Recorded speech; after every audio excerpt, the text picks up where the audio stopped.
Bonjour et merci de nous retrouver pour La Foi prise au mot, votre rendez-vous de formation et de réflexion chrétienne. Nous voici à Pâques et toute l'équipe et moi-même, nous vous souhaitons du fond du cœur de très joyeuses Pâques. Une fois n'est pas de coutume, nous avons décidé de continuer notre série de carême sur les conseils donnés par Jésus dans les évangiles, en allant jusqu'à une citation qui nous semble parfaitement adaptée à la lumineuse fête que nous vivons. Je vous la cite dans la forme que lui donne Jean au chapitre 15 de son évangile. « Aimez-vous les uns les autres comme je vous ai aimé. Nul n'a d'amour plus grand que celui qui se dessaisit de sa vie pour ceux qu'il aime. » Voilà qui nous guérit de tout romantisme. Voilà qui nous interdit de réduire l'amour à une simple affection ou même à la passion qu'on peut éprouver pour sa famille, ses amis, son amoureuse ou son amoureux. L'amour coûte et est difficile et plus on avance en âge, plus on se rend compte à quel point c'est une chose difficile à définir, qui ne relève pas que des sentiments, si agréables soient-ils. L'amour ne se dit pas seulement, il se montre. Tant est vrai cette belle citation du poète français Pierre Reverdy « Il n'y a pas d'amour, il n'y a que des preuves d'amour ». Pour en parler, deux invités, Père Jean-François Arnoux, bonsoir, bonjour. Et joyeuse Pâques. Merci. Vous êtes prêtre du diocèse d'Autun. Et puis, nous nous retrouvons pour la dernière fois, sœur Marie Monet, joyeuse Pâques. Joyeuse Pâques. Vous êtes dominicaine et vous êtes rectrice de Domuni Universitas, une université en ligne, l'université en ligne des dominicains. Alors, peut-être pour commencer... Qu'est-ce que vous pensez de ma citation de Pierre Reverdy? C'est un poète français un peu oublié du XXe siècle. « Il n'y a pas d'amour, il n'y a que des preuves d'amour ». Est-ce que ça vous semble vrai? Sûrement, parce que je pense que l'amour, c'est à travers des actes qu'on se rend compte qu'on aime ou qu'on n'aime pas. Ouais. Des actes. Et ça se montre, l'amour? Oui. C'est pas simplement... Parce que là, c'est pas simplement intérieur, oui. Ouais. Ça se montre, ça se vit, et on a besoin que ça se montre, on a besoin de le recevoir à travers des preuves, justement, parce que ça fait vivre, ça fait exister. Vous êtes d'accord ? Oui, c'est un commandement. Alors on va y revenir dans notre émission, mais c'est un commandement nouveau, nous dit l'Évangile. Ouais. Et un commandement, c'est un ordre. Hein. Vous l'avez dit dans d'autres émissions. Les conseils dits évangéliques sont d'abord des ordres. Des ordres. Ouais. Et donc c'est une affaire de volonté, d'acte, comme dit le Père Arnoux, plus que d'affection spontanée. Ça n'empêche pas l'affection spontanée, mais ça va bien plus loin.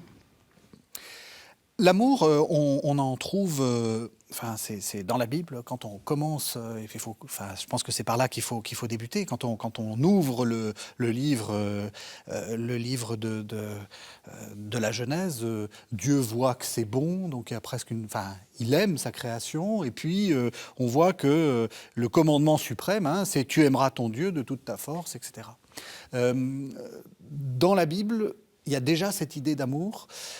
Comment est-ce que vous voyez ça ? Pourquoi, à votre avis, c'est si important ? Ça fait partie de la révélation ? Ça fait partie de la révélation.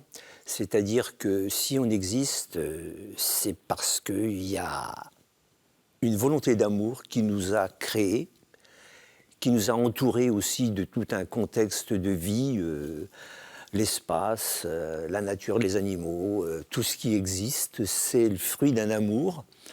Je pense qu'on le découvre au fur et à mesure qu'on grandit, qu'on se meut dans la nature. On ne vient pas de nulle part. Il y a quelque chose qui fait vivre, qui fait exister, qui aime, qui nous permet d'exister. C'est tout. Je pense que c'est l'essentiel, l'amour. C'est vrai que ça, c'est quelque chose d'important. On prend le monde comme un donné,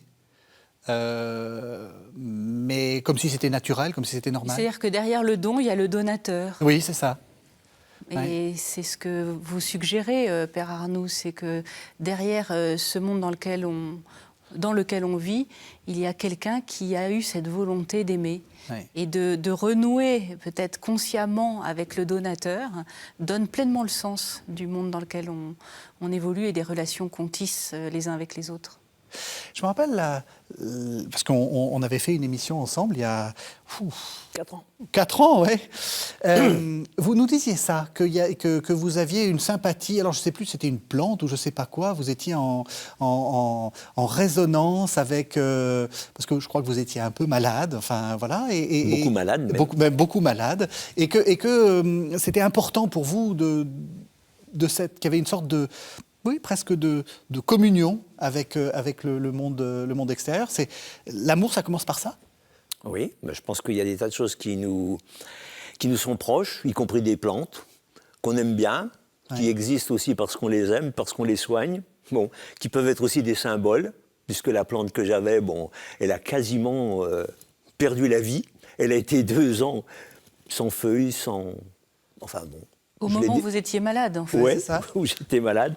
Et puis, j'ai persévéré à la soigner, à l'arroser. Je l'ai enlevé de son pot pour voir s'il y avait des bouts de racines complètement desséchés. Ce qui est curieux, c'est que j'ai cru que ça pouvait quand même reprendre. Ouais. C'est à la fois ça. Ouais.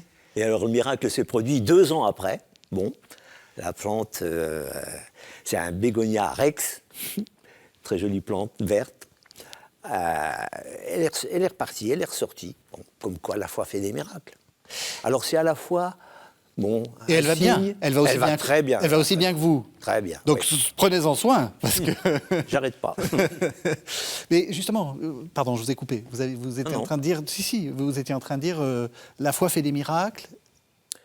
Oui, la foi fait des miracles. Il faut croire y compris dans les plantes. Tout est possible à celui qui croit, a dit quelqu'un. Et j'y crois profondément. Jésus renvoie toujours à la foi des gens, à notre foi, c'est-à-dire à la capacité de confiance et d'abandon qu'on puisse avoir. Moi, je crois que, pour revenir à ce que vous disiez tout à l'heure au niveau de la création, on n'est pas le fruit du hasard.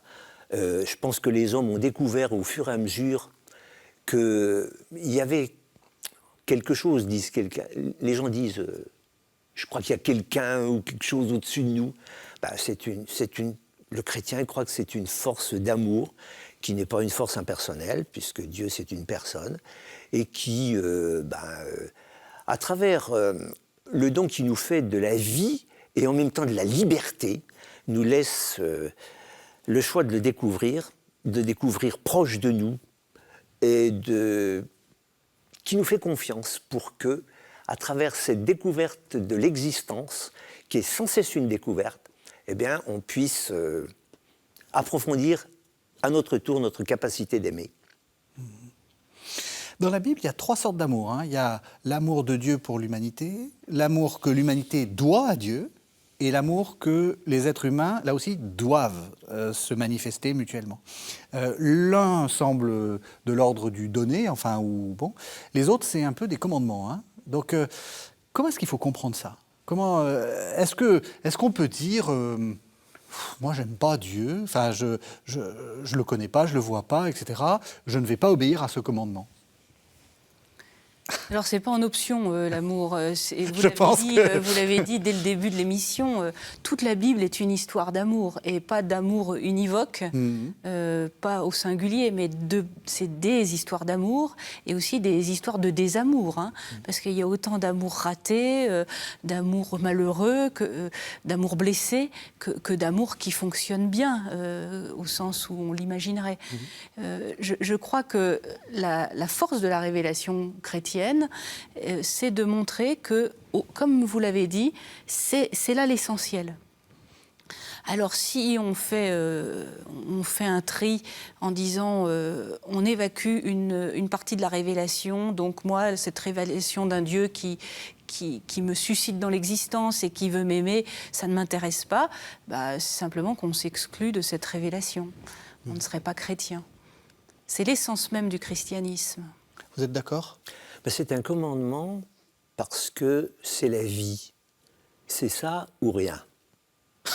Au moins c'est clair. Je crois. Oui, non mais Donc on n'a pas le choix, mais on le découvre au fur et à mesure qu'on existe. S'il n'y a pas d'amour, il n'y a rien. Il n'y a rien. C'est ça ou rien. Oui, c'est aussi simple que ça. L'émission est faite. Comme le bégonia rex, on crève. Oui. Ouais. Pourquoi? Parce que justement, quand on se coupe de l'amour, qu'est-ce qui se passe? Ça arrive. Et quelquefois, on n'y peut même rien.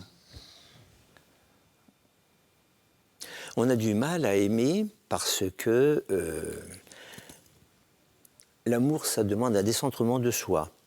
Et forcément, on a quelque chose en nous qui est très égoïste, qui demande à ce qu'on s'occupe de notre petite personne. Et si l'ego, il prend toute la place, c'est pareil, on dépérit. Quand on n'est pas tourné vers l'autre et vers les autres, on tourne en rond. Je pense que des parents, bon, vous avez parlé tout à l'heure, l'amour, bon, c'est un sentiment, mais ça n'est pas qu'un sentiment. On s'aime, bien sûr, on fait des enfants quand les enfants sont là. Et que la nuit, le petit il se met à brailler toute la nuit parce qu'il est malade, mais la maman ou le papa, il ne se pose pas la question, est-ce que je vais sortir du lit? Il y va. Et l'amour, c'est ça. C'est-à-dire, j'oublie que je suis en train de dormir et puis que je suis bien dans mon lit, je vais m'occuper du bébé qui pleure. C'est ça qui devient premier. Voilà. Et quand on fait cette démarche-là, on a beaucoup de joie, alors que ça nous a demandé un sacrifice. De sortir de soi, de sortir de son lit douillet, de sortir de... Voilà. Et il me semble que toutes les fois qu'on va vers l'autre d'une façon désintéressée, il y a quelque chose en nous qui se construit et qui s'appelle l'amour. Et qui construit l'autre aussi parce qu'il accueille en même temps ce qu'on lui donne et dont il a besoin. Au niveau de la reconnaissance, au niveau de l'existence. On existe parce qu'on est aimé. L'amour, et ça aussi fait exister. parce qu'on aime. Oui, Ouais. ah oui. Ouais, c'est ce que tout le monde dit. C'est qu'on a besoin de l'amour de ses parents, etc., pour être, tout simplement. Quand on n'est pas reconnu, quand on est oublié, quand personne pense à nous, on a du mal à exister. On existe dans le regard de l'autre, on existe dans la présence de l'autre. Et puis, on en a besoin pour grandir.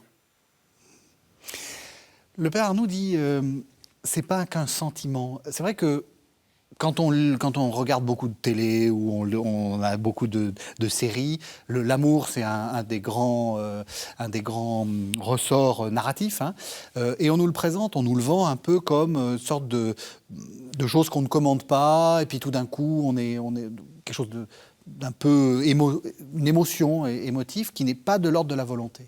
C'est ça la révolution de l'Évangile, c'est un commandement. Et donc, aimer, c'est vouloir aimer.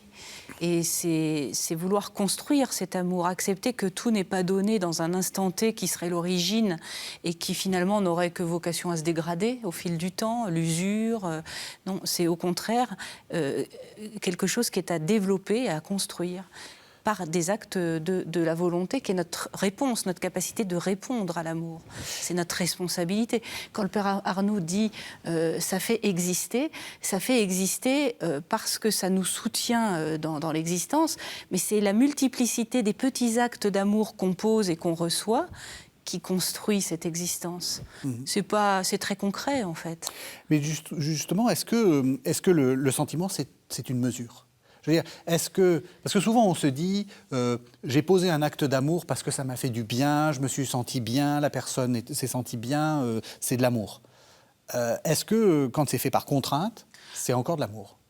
C'est-à-dire, c'est comme quand vous faites de la voile, les sentiments, c'est peut-être quelques alizés qui vous permettent d'avancer plus vite. Et s'il y a des sentiments, tant mieux. Ouais. Il ne faut pas lutter contre non plus.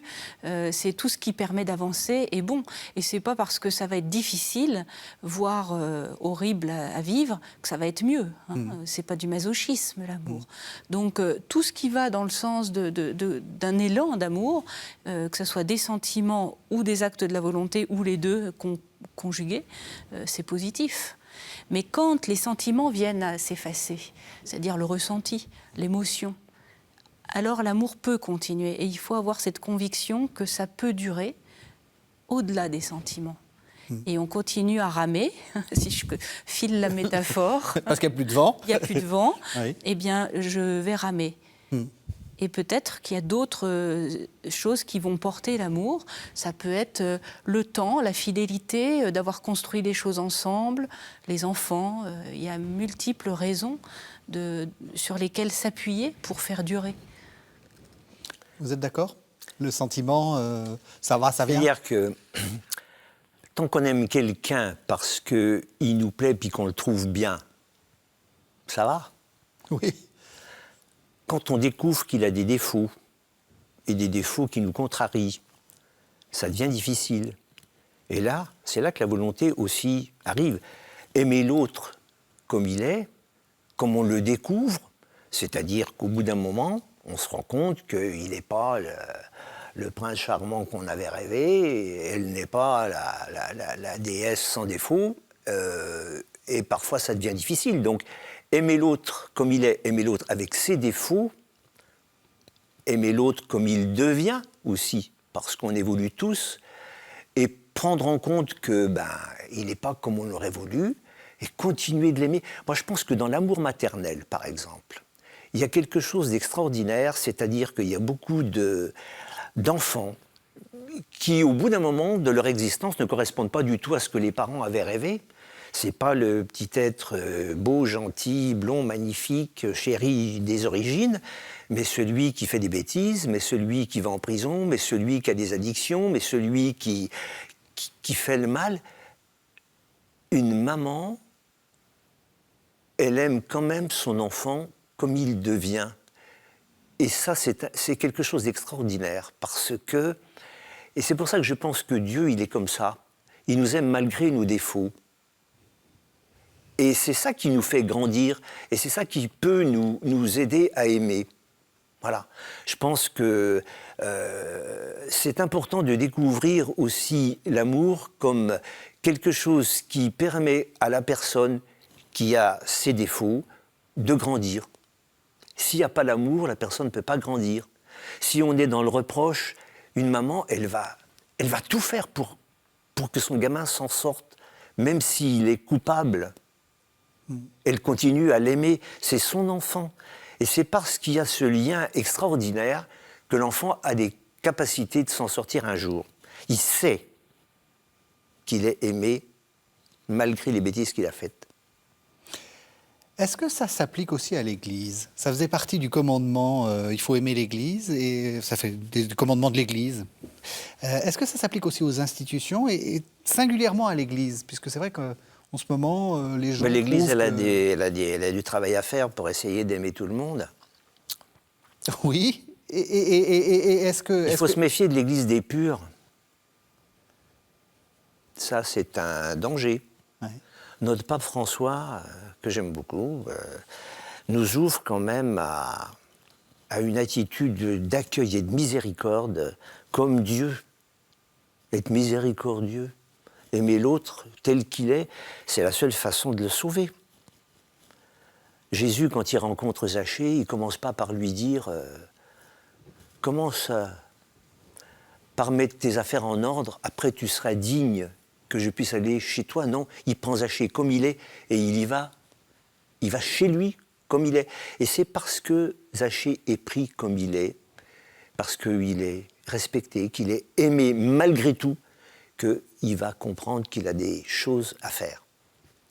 Je pense que c'est ce qui est premier. Découvrir l'amour de Dieu pour nous, c'est quelque chose de fondamental. Et on ne peut pas exister, et on ne peut même pas se reconnaître pécheur si on ne reconnaît pas d'abord qu'on est aimé inconditionnellement. C'est peut-être ça qui manque à beaucoup de gens, d'être persuadés de l'amour de Dieu pour eux. Qu'est-ce que vous en pensez, Marie? Je suis complètement d'accord. Je pense que c'est la grande conversion, le changement de regard. Ça me fait penser à ces propos dans l'épître de Jean. Il nous a aimés le premier. Et donc cet amour, il est à accueillir, à accepter même parfois. On lutte contre lui. Ça peut arriver, vous l'avez signalé tout à l'heure. Et c'est une réponse qu'il attend, ce Dieu-là. Et c'est ça qui va être le moteur ensuite de notre propre volonté. C'est une réponse. Et il arrive, et lui doit le vivre très souvent. Il n'y a pas de réponse, on n'est pas à la hauteur de ce qui est donné au départ. Et quand, dans une vie spirituelle, ça peut arriver qu'on n'aime plus Dieu?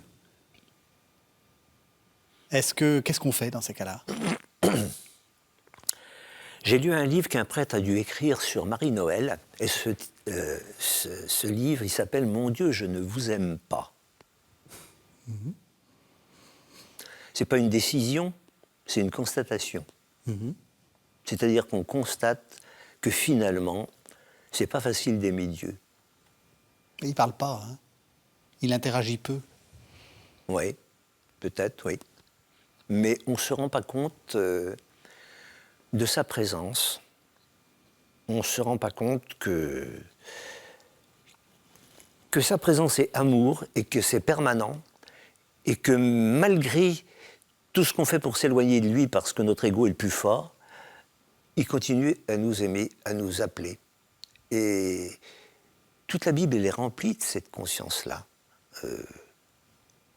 Et j'aime beaucoup, dans le psaume 50, entre autres, le sacrifice qui plaît à Dieu, c'est un esprit brisé. Oh mon Dieu, tu n'as pas de mépris pour un cœur brisé. Ça veut dire que quand on se rend compte qu'on n'est pas à la hauteur, qu'on n'a pas été à la hauteur, qu'on est bien loin de cet amour, on est tout embêté. Mais c'est, nous dit la Bible, le sacrifice qui plaît à Dieu. C'est-à-dire se rendre compte qu'on n'est pas à la hauteur et se rendre compte que Dieu continue à nous aimer quand même. Et c'est quand même une force de savoir qu'on est aimé alors qu'on n'en est pas digne. Mais c'est la seule chose qui peut nous aider à nous relever. La seule chose, la conscience que Silouan, qui est un grand mystique russe, quand il a pris conscience des péchés qu'il avait faits, il s'est cru bon pour l'enfer. Et il s'est entendu dire « Garde consciemment ton esprit en enfer et ne désespère pas ». Et cette parole l'a porté. C'est-à-dire qu'effectivement, quand on est conscient qu'on est loin de savoir aimer, ben, on n'est pas encore fichu, on est encore appelé à aimer. Et c'est cette force-là qui doit nous mobiliser jusqu'au bout, avec la certitude d'être toujours dans le cœur de Dieu. Qu'est-ce que vous en pensez, Marie? Ben j'adhère complètement à cette... c'est même pas une vision, c'est une expérience. Et j'espère, j'invite, j'espère que chacun pourra la faire un jour dans sa vie, d'avoir cette force de se relever en dépit de toutes les imperfections dont on a parlé déjà dans une émission. C'est ça, oui.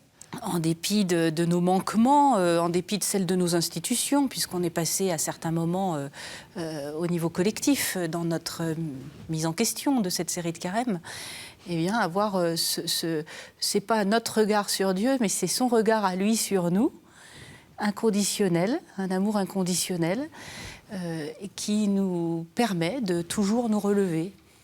Et c'est le mot même de la résurrection qu'on célèbre aujourd'hui, se relever. Je reviens sur ce que vous disiez tout à l'heure, on est passé au collectif, et c'est vrai que dans cette série, vous ne l'avez pas vue, puisque nous enregistrons un tout petit peu avant, donc vous n'avez pas, puis vous n'êtes peut-être pas toujours sur KTO. On a eu plusieurs émissions où on a constaté, et peut-être que ça a choqué un peu certains téléspectateurs, les manquements de l'Église, etc. Est-ce que vous l'aimez encore, l'Église? Est-ce qu'on peut faire la même réponse que ce que vous disiez tout à l'heure? Au début, le petit copain, la petite copine, formidable, on s'engage, etc. Et puis, voilà. Est-ce que c'est la même chose? Est-ce qu'on peut dire qu'il faut aimer l'Église? C'est pas facile, hein? Non, c'est pas facile. C'est pas facile, et c'est vrai que cette série est aussi une série où où on en a beaucoup parlé. On en a beaucoup parlé, et parce qu'on voit bien que c'est des questions que tout le monde se pose. Qu'est-ce que c'est que l'Église? Mhm. Alors l'Église, heureusement, c'est pas que la hiérarchie. Donc quand on pense à l'Église bien au-delà de la hiérarchie, ça va mieux que quand on pense l'Église avec uniquement la hiérarchie. Parce que la hiérarchie, elle est souvent décevante. Mais l'Église, c'est en même temps, j'allais dire, c'est notre mère, l'Église. Hein, c'est elle qui nous a engendrés dans la foi. C'est à travers toute cette succession de témoins que l'amour du Christ nous a été révélé et qu'on a pu nous-mêmes adhérer. L'Église, elle a fait en sorte que le message de Jésus tienne. Alors, Sainte Église des pécheurs, elle est faite aussi de gens qui font des bêtises, qui se font des péchés, qui sont des fois des contre-témoins. Mais malgré ça, dedans, il y a aussi des tas de témoins, et heureusement. Donc l'Église, c'est aussi le peuple de tous les jours qui fait ce qu'il peut et qui aime aussi là où il est. Voilà, et qui transmet à travers cet amour le message du Christ. Mais bon, dans l'image qu'on a, l'Église, c'est l'Église institution, c'est tout un système, hiérarchique, avec aussi de la difficulté à accueillir aussi le péché des évêques, qui existe aussi. Bon, voilà, on fait avec parce qu'on est tous des pécheurs et on a tous à faire grandir l'Église en étant fidèles à ce commandement de l'amour. Est-ce que ce n'est pas justement le moment de l'aimer encore plus? Sûrement. Sûrement. Elle a besoin qu'on l'aime, mais bon, l'aimer, c'est continuer à servir et à y croire malgré tous les défauts. Ouais. Même question, est-ce que cette série, c'est pas aussi une invitation parce qu'on en a beaucoup parlé, hein, de ces questions d'abus, etc. Est-ce que c'est pas aussi une invitation à aimer l'Église? Je crois que de vouloir faire la vérité, c'est un acte d'amour. Oui. Ça ne s'oppose pas, c'est tout le contraire. Et moi, quand je constate concrètement l'engagement de ceux et celles qui contribuent à faire la vérité, et des fois au détriment de leur propre équilibre personnel, parce que du coup ils prennent sur eux énormément d'agressivité et de difficultés, alors qu'ils ne sont pas forcément concernés directement par ces situations d'abus, mais ils se mettent au service de l'Église pour faire la vérité, et c'est certainement aussi le cas de nombreux évêques et responsables religieux aujourd'hui, ceux qui viennent aujourd'hui se responsabiliser pour l'institution dans des situations de scandale qui datent de 2-3 générations, ça n'a rien d'évident. Ils ont du courage. Ça, il faut quand même le redire. Ils endossent des responsabilités qui sont celles de l'institution qu'ils représentent, mais ce n'est pas leur responsabilité personnelle. Certains n'étaient même pas nés quand ça s'est passé. Hein, donc ça, ce sont des actes d'amour, mais d'amour lucide, d'amour vrai, d'amour engagé. Et c'est bien au-delà du sentiment et du confort personnel. On a commencé à parler d'amour, on commence à donner des exemples, etc. C'est quoi l'épreuve d'amour? Est-ce que c'est simplement être gentil? Est-ce que c'est être serviable? Est-ce que c'est être aimable? Est-ce que il y a plein de, je vous pose plein de questions, puis est-ce que c'est se faire toujours passer en second, comme on nous a appris? La charité, ça consiste à l'autre premier, donc le Christ en premier, les autres en premier, puis moi en dernier. Est-ce que c'est donner des sous? Est-ce que la charité, c'est aussi s'occuper matériellement? Je crois que la première chose, c'est l'écoute. Je pense qu'un des gros problèmes de notre époque, et puis de chacun, c'est de savoir écouter. Parce que si on est à l'écoute, ça veut dire que on va accueillir quelque chose de l'autre, et c'est parce qu'on aura compris qui il est, quelles sont aussi ses blessures, qu'on va pouvoir répondre. Et l'amour, c'est ça. C'est accueillir l'autre comme il est et essayer, avec lui, de soigner les blessures. Un des premiers propos du pape François, ça a été de dire ça. Il a dit, je crois que une des premières tâches de l'Église d'aujourd'hui, c'est de soigner les blessures. Ben voilà, soigner les blessures. Et ben, si on réussit à soigner les blessures, je pense qu'on aime. Soigner les blessures, c'est écouter l'autre, c'est prendre conscience aussi de ses blessures et se dire, ben moi, comment je peux... Moi, j'ai constaté une chose, hein, pour ma part, quand j'arrive à écouter vraiment quelqu'un, c'est-à-dire à me laisser pénétrer par ce qu'il est, par ce qu'il me dit, j'entre un peu quelque part dans son monde et il se passe un échange qui fait que quelque chose en moi va être changé. Quand on écoute quelqu'un, ça nous change. Et si, après l'entretien, on n'a rien de changé en nous, c'est qu'on n'a pas écouté. Et si on écoute, quelque part, le temps s'arrête. Parce que on laisse l'autre entrer en nous. Il y a quelque chose de Dieu qui se vit là-dedans, dans ce contact. Et c'est pour ça que l'amour de Dieu est indissociable de l'amour des autres, que l'amour des autres est indissociable de l'amour de Dieu, et que c'est à travers cette écoute que je rencontre Dieu. Voilà. Donc il me semble que l'écoute, c'est quelque chose de fondamental, et que très souvent on ne sait pas écouter. Mais si on écoute, eh ben, on est obligé de faire quelque chose. L'autre fait partie de soi, désormais, et ben, on aura un comportement qui va essayer de le rendre heureux, d'aider, une présence. On parlait des malades. Bon, j'ai bien fait l'expérience aussi que il ne suffit pas qu'un médecin soigne un corps. C'est important, on est là pour ça. Oui. Mais si le courant passe pas, s'il soigne simplement un organe et non pas une personne, c'est pas terrible. C'est pas terrible. Et ça aide pas à la guérison. Et même quand le médecin ne sait pas soigner, s'il est à l'écoute, s'il y a une relation qui se crée avec le malade, une relation, ça change tout. Voilà. Moi, je pense que l'amour, c'est quand l'autre se sent pris en compte pour lui-même. Il existe. Voilà.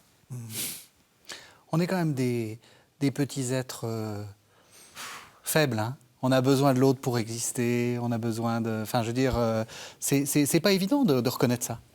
Ben c'est toute la difficulté. Je pense que, justement, on préfère être dans une espèce d'autonomie, au mauvais sens du mot, hein, une espèce de toute-puissance, où on n'a pas besoin des autres. Alors, à la rigueur, on veut bien aider un peu, comme on le disait dans une de nos émissions, on se met facilement à la place du bon samaritain, et on est celui qui aide, dans les bons cas. Hein.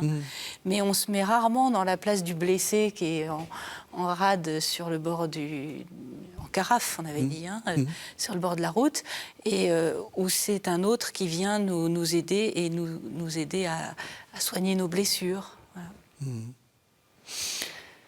Se faire passer en second, j'en ai parlé. Pour vous, ça faisait partie de la morale traditionnelle. Il faut toujours...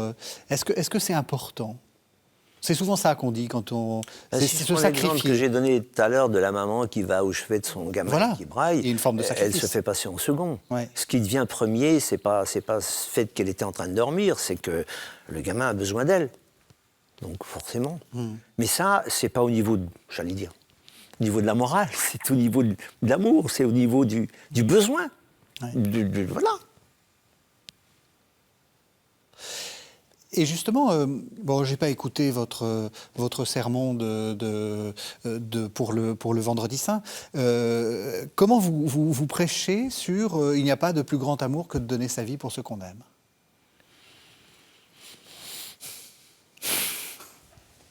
Question compliquée. Hein. On en voit les limites. Hein, effectivement, quand on aime quelqu'un, on est prêt à se sacrifier pour lui. Vous savez, je pense à comment il s'appelle, Arnaud Beltrame, là. C'est officier de gendarmerie qui a donné sa vie dans un supermarché. Il a fait... Voilà, je pense qu'il a fait un acte éminemment chrétien, si on peut dire ça. Enfin, humain. Tout ce qui est vraiment humain et chrétien. Voilà. Il n'a pas de plus grand amour. Il a accompli la mission pour laquelle il s'est engagé. Et c'est pour ça qu'il est unanimement reconnu comme un héros. Mais voilà. Il a fait ce que Jésus nous demande de faire, humainement parlant. Voilà. Donc, oui, il n'y a pas de plus grand amour que de donner sa vie pour ceux qu'on aime, oui. Maximilien Kolb, qui prend la place de quelqu'un qui devait être fusillé parce qu'il avait des enfants, il fait un acte d'amour, il donne tout, il sait que, voilà, bon. Puis dans la perspective où on sait qu'on est aimé de Dieu pour l'éternité, j'allais dire, on y va carrément, quoi. On ne cherche pas à sauver sa peau. Ce qui est terrible, c'est de sauver sa peau au détriment des autres. Bon.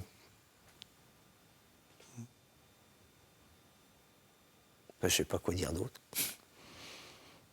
Vous n'avez pas prêché, mais peut-être malheureusement. Comment vous prêcheriez là-dessus ? Vous avez cité cette figure d'Arnaud, du colonel Beltrame ou de Saint-Maximilien Marie Kolb. Très récemment, on a appris la mort de l'opposant russe Navalny. C'est aussi une figure de cet élan de ce qu'on appelle des opprimés volontaires, c'est-à-dire ils vont au-devant de l'oppression. Ils auraient pu s'y substituer, mais il y a comme en eux un appel à aller au-devant. Ils sont lucides. Et c'est pas pour autant du suicide. C'est un don de soi jusqu'à la mort, mort comprise. Et c'est l'illustration de ce grand amour qui donne sa vie pour ceux qu'on aime. Et je pense que c'est plus des trajectoires existentielles à constater que des théories. Voilà. Il y a des moments qui génèrent, qui suscitent. On constate qu'il y a ces hommes ou ces femmes et qui sortent du lot et vont poser cet acte extraordinaire d'amour. Et comme vous l'avez dit, j'aime beaucoup l'image de l'amour maternel, c'est le même élan dans le quotidien. Et c'est moins flamboyant peut-être, mais il y a aussi tous ceux qui donnent leur vie goutte à goutte, voilà. Dans des petits actes d'amour. Et les parents, c'est ça, hein, typiquement, des années durant, qui vont accompagner la croissance d'un petit être qui dépend entièrement d'eux. Et on voit bien que quand l'amour vient à manquer, quand les soins viennent à manquer, eh bien les êtres sont handicapés pour toute leur vie. Je pense qu'il y a beaucoup de militants. Les gens qui sont des militants, c'est aussi des gens qui donnent leur vie. Parce qu'ils prennent beaucoup sur eux, sur leur vie de famille, sur leur ego, hein, pour défendre une cause, hein, à tous les niveaux, que ce soit les agriculteurs, les écolos, etc., etc., etc. Les hommes politiques aussi. Hein. Les hommes politiques, bien entendu. Qu'on décrit c'est une forme de charité et d'amour, oui, que de s'occuper des autres. Alors évidemment, on critique beaucoup parce qu'il y a des déviances et ça existe, mais quand même, donner sa vie, c'est pas simplement faire couler son sang, c'est donner son temps. Donner son temps, donner son argent. Il y a des gens qui font tout ce qu'ils peuvent pour accueillir des migrants, par exemple. Bon, c'est vraiment donner sa vie, ça, accueillir quelqu'un chez lui. Voilà. Et puis militer pour que les gens qui sont en manque de toit, bon, toute la Fondation Abbé Pierre, tout ça, mais c'est voilà, les gens qui s'engagent, les Restos du Cœur, etc. On pourrait dire, il y a quand même pas mal de gens qui aiment. Alors là, pour le coup, ils se font passer aussi en second, parce qu'il y a des fois, ça demande des gros sacrifices au niveau de la vie de famille, puis au niveau du temps qu'on passe, et puis de l'argent qu'on dépense pour les autres. Tu sais. Ça existe, heureusement. C'est peut-être ça qui est consolant, d'ailleurs, dans un monde qui est si difficile. Marie, vous me connaissez maintenant, je pose des questions un peu provocatrices. Est-ce que ça vaut... Jésus dit rien de plus grand amour que de donner sa vie pour ceux qu'on aime. Est-ce que ça vaut plus quand on donne sa vie pour ceux qu'on n'aime pas? Jésus, il aime tout le monde, alors ça va. Mais... C'est un peu la même réponse que celle que j'ai faite tout à l'heure. Est-ce que c'est mieux quand c'est plus dur? Est-ce que ça coûte? Est-ce qu'il faut que ça coûte? Est-ce qu'il faut que ça coûte? Je pense que si ça coûte pas, qu'on est heureux d'aimer et qu'il y a une réciprocité qui fait que la relation est agréable, eh bien... Elle vaut tout autant que quand c'est extrêmement difficile et il ne faut pas chercher la difficulté comme marqueur de l'amour. En revanche, on est obligé d'accepter et d'entendre que dans l'Évangile, on est appelé à aimer non seulement ceux qui nous aiment, donc à entrer dans des relations de réciprocité, et on sait que ce n'est pas si facile que ça dans la durée, mais on est appelé aussi à aimer ceux qui ne nous aiment pas ou qu'on n'aime pas. Et ça veut dire très concrètement, j'ai parlé de Navalny tout à l'heure, concrètement, ça va jusqu'à parfois des gens qui veulent notre peau, qui veulent notre mort, ou la mort du projet qu'on soutient, ou la mort de nos idées, ou la mort même de notre existence, parce qu'il arrive qu'il y ait des relations de jalousie si fortes et de haine si tenaces que certains aimeraient mieux vous supprimer complètement, ça règle le problème, voyez.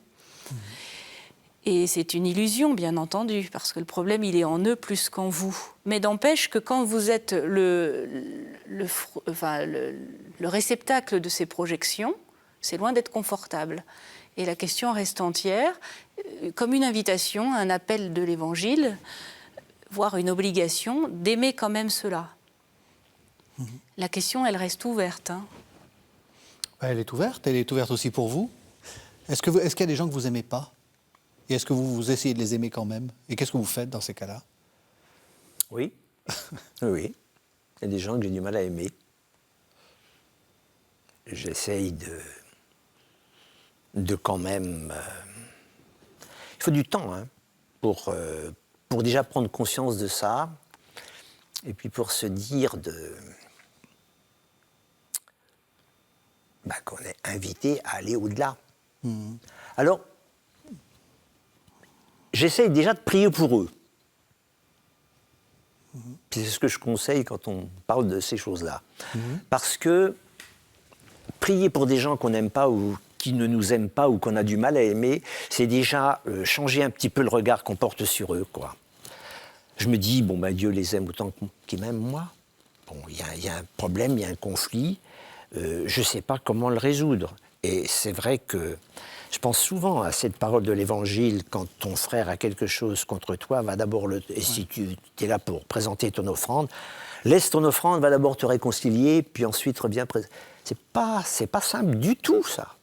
Parce que pour se réconcilier, il faut être deux, il faut que l'autre en ait envie aussi. Les démarches ne sont pas simples, parce qu'il y a des choses qui font que chacun ayant son tempérament, on sait très bien que le problème ne va pas être résolu comme ça. Donc il faut du temps, mais en même temps, de prier pour eux, ça m'évite d'avoir un regard négatif. Mais j'ai du mal des fois à aller jusqu'à trouver l'autre, parce que c'est très difficile ça. À le trouver aimable. Et on ne sait pas comment l'autre il va le prendre. Mais il faudrait sûrement y aller. Il faudrait qu'un jour, il faudrait y aller, quoi. Mais bon, pas simple, ça. Vous avez dit quelque chose d'important, le temps. Oui, C'est-à-dire que le temps, oui. il faut être aussi un peu patient envers soi-même. Tout à fait. Non, je pense à une personne que c'était... Je ne sais pas si je peux dire ça, mais enfin tant pis, je suis parti, j'y vais. C'était au cours d'une personne qui avait du mal à pardonner quelqu'un. Et puis au niveau du sacrement du pardon, je ne lui ai pas donné l'absolution. Puis je lui ai dit, écoutez, essayez de prendre le temps, etc. Et puis revenez me trouver quand vous... Les années ont passé. Et au bout de 20 ans, j'étais dans une autre paroisse, tout ça. Il y a quelqu'un qui vient me trouver à la fin de la messe. Donc j'en parle librement parce que je ne sais plus qui c'est, je ne sais pas son nom, je n'ai plus son visage. Puis là, vous ne trahissez pas le secret de la j'espère que confession. Là. Il y a rien, on peut reconnaître rien pour La l'instant. personne vient me trouver et elle me dit « Bonjour, bon, vous me connaissez, non. Il y a 20 ans, je suis venu vous trouver en disant que j'avais du mal à pardonner quelqu'un. Ben, vous m'avez dit, ben, revenez me voir quand... voilà, je viens vous voir, ça fait 20 ans, j'ai pardonné. » Voilà. Bon. C'est extraordinaire parce que c'est un sacré travail et puis c'est un travail douloureux à faire sur soi qui prend du temps. Oui, effectivement, le temps, c'est très important pour chacun d'entre nous. Il y a des tas de choses qui ne se font pas comme ça du jour au lendemain. La conversion, le travail de conversion, le carême arrive chaque année, ça montre que c'est pas parce qu'il y a un carême qu'on est converti au bout du carême. Même après Pâques. Même après Pâques. Donc, l'état de conversion, la métanoïa, comme on dit, c'est le propre du chrétien et c'est à faire tous les jours, quoi. Et il faut du temps. Mais je pense aussi qu'il faut demander à Dieu de venir pardonner en nous, qu'il faut lui demander de venir aimer en nous, pour nous apprendre l'amour. Il faut du temps pour comprendre ça et je pense qu'il est... Voilà, on est tout petit, on est... Plus je vieillis, plus je me rends compte de ma pauvreté, de mes limites, de mon incapacité, de mon néant. Et plus je me dis que Dieu continue à m'aimer et à me sauver. Et plus je me dis aussi que ce n'est pas nos bonnes œuvres qui nous sauvent, mais c'est toujours l'amour inconditionnel de Jésus-Christ. Et ça, c'est toujours important à comprendre. Et je pense que tout vient de Dieu. Voilà. Quand on comprend ça, on sait qu'on est démunis et qu'il est capable de nous donner ce qu'il faut au moment où il faut. Mais on ne peut pas s'appuyer, c'est la parabole du pharisien et du publicain, sur ses bonnes œuvres, alors que quelque chose en nous aimerait bien qu'on se présente devant Dieu avec des bagages en disant voilà, la liste des choses. Eh ben non, j'ai rien, je suis les mains vides. Mais j'attends tout de toi. Le bon larron, voilà, ça c'est extraordinaire. Le bon larron. Il ne peut pas se prévaloir d'une vie parfaite, d'une vie sainte. Il a tout raté, il a tout foiré, et il en est conscient. Seule chose qu'il fait et qui le sauve, c'est un regard vers le Christ, total, de miséricorde, d'appel. Aujourd'hui, tu seras avec moi dans le paradis, c'est fabuleux, quoi. Ça veut dire qu'on a toutes ces chances jusqu'au dernier moment. On arrive à la fin de l'émission et donc à la fin de la série. Qu'est-ce qu'il faut retenir de cette émission et qu'est-ce qu'il faut retenir de cette série ?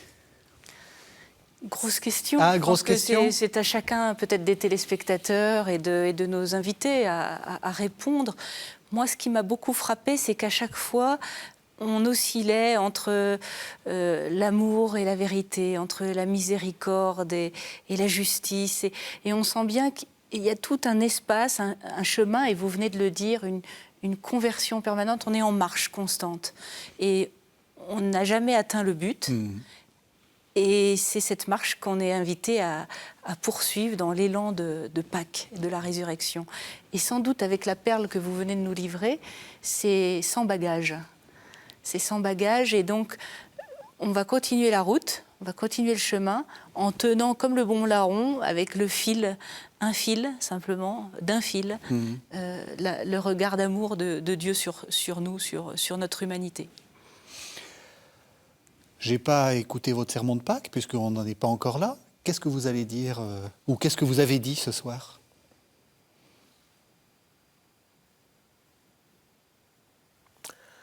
C'est pourquoi nous ne perdons pas courage, encore qu'en nous l'être extérieur va vers sa ruine.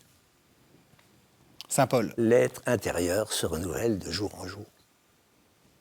C'est-à-dire que Pâques, c'est le renouvellement constant d'une vie nouvelle. Si quelqu'un est en Jésus-Christ, il est une vie nouvelle. Il est une créature nouvelle. Ce qui est le génie de la foi chrétienne, c'est un renouvellement permanent. Un renouvellement permanent. On est censé se renouveler. Voilà. Chantez au Seigneur un chant nouveau. Quand j'étais gamin, je me disais, celui-là, on le connaît quand même depuis un bout de temps. Un chant nouveau, c'est le chant intérieur de chacun pour dire, Seigneur, au point où j'en suis, je crois encore que tu peux faire de moi quelque chose de bien, à ta façon, plus qu'à la mienne. Merci.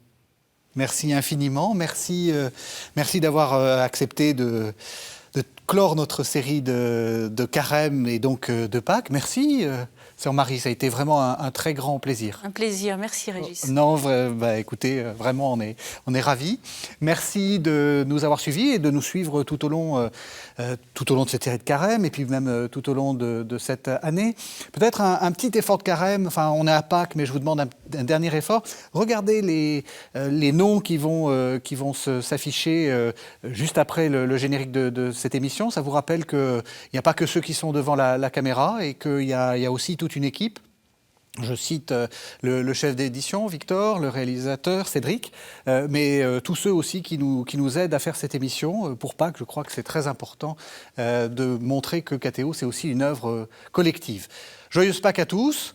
On se retrouve la semaine prochaine, mais cette fois-ci plus, hélas, pour cette série de carême, mais pour un nouveau numéro de La Foi prise au mot.